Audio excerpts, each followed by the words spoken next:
अभी देश में हम सबको देखने को मिला है कि एक संस्था, अंतर्राष्ट्रीय संस्था, organised crime and corruption reporting project OCCRP, ये एक ऐसी संस्था है अध्यक्ष जी जो देश में और विभिन्न देशों में डिस्टेबलाइज करने के लिए, वहां की संप्रभुता पर चोट पहुंचाने के लिए एक कुत्सित प्रयास करती है। और इतिहास इस बात का गवाह है, हम सब जानते हैं कि जो जो विषय OCCRP ने रिपोर्ट किया उसको यहां पर लोकसभा के सदन के विपक्ष के नेता ने उठाकर यह साबित किया है कि बाहरी शक्तियों का वो एक तरीके से औजार बन करके, टूल बन करके देश में अस्थिरता लाने में अपना योगदान कर रहे हैं। They are trying to bring instability in the country. उसी तरीके से the Forum of Democratic Leaders of Asia Pacific, जिसकी को-चेयरपर्सन कांग्रेस पार्टी की वरिष्ठतम नेतृत्व है महोदया, वह भारत की संप्रभुता पर प्रश्न तो उठाती है, लेकिन साथ ही साथ वो जम्मू कश्मीर को एक सेपरेट स्टेट की एंटिटी के रूप में मानती है। और ऐसी संस्थाओं से जुड़ा होना कांग्रेस पार्टी का, ऐसी संस्थाओं के साथ संलिप्त होना कांग्रेस पार्टी का, ऐसी संस्था को कोर्ट चेयर करना कांग्रेस की नेतृत्व के द्वारा, यह बताता है कि यह देश में की आंतरिक सुरक्षा और देश की बाह्य सुरक्षा के लिए बहुत बड़ा खतरा है। और इसकी फंडिंग, इसको आर्थिक रूप से मदद देने का काम यह जॉर्ज सोरोस कर रहा है। मैं जानना चाहता हूं कांग्रेस पार्टी का और जॉर्ज सोरोस का क्या रिश्ता है। दूसरी बात, दुनिया ने कभी भी उस देश को माफ नहीं किया है जिसने, बाहरी शक्तियों ने जो देश की संप्रभुता पर आघात किया है उसको बर्दाश्त किया है, और जिन्होंने बर्दाश्त किया है उन्होंने भुगता है, देश में भुगता है।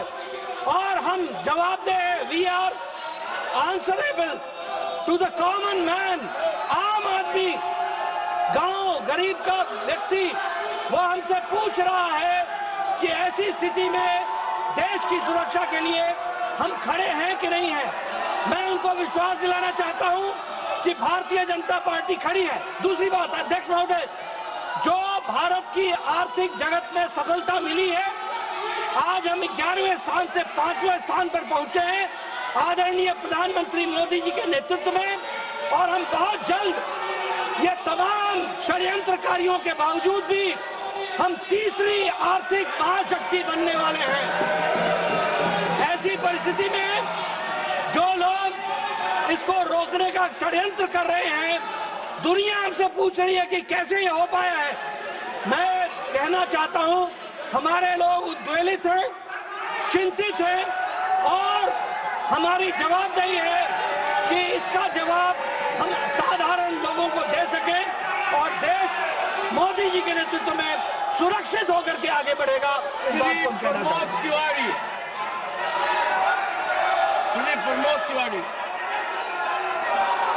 Shri Pramod Tiwari, yes.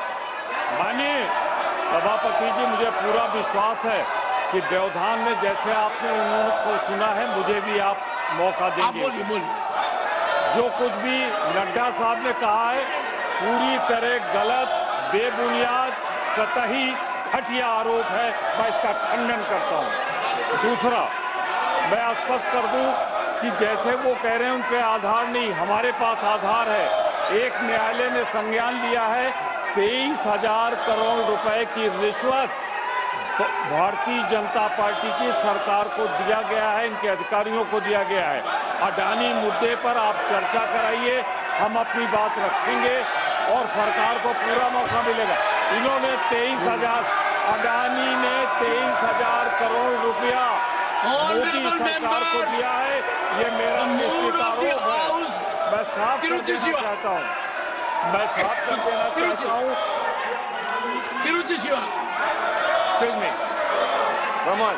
My mic is off. Sir. Rule 238(2), sir. Remember while speaking.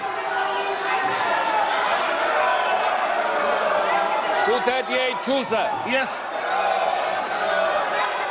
A member while speaking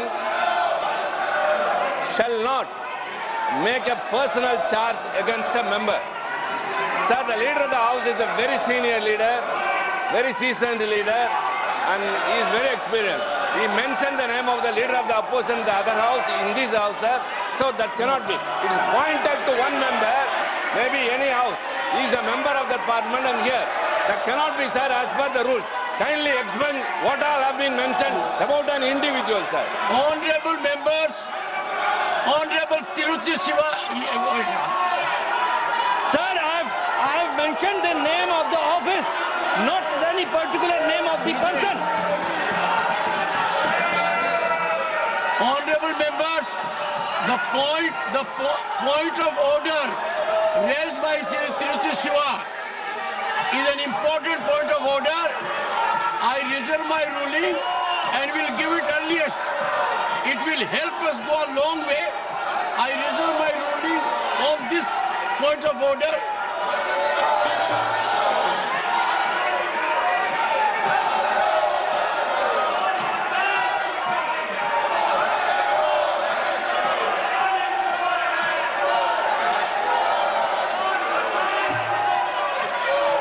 The House stands adjourned to meet at 11 a.m. on Wednesday, the 11th of December 2024.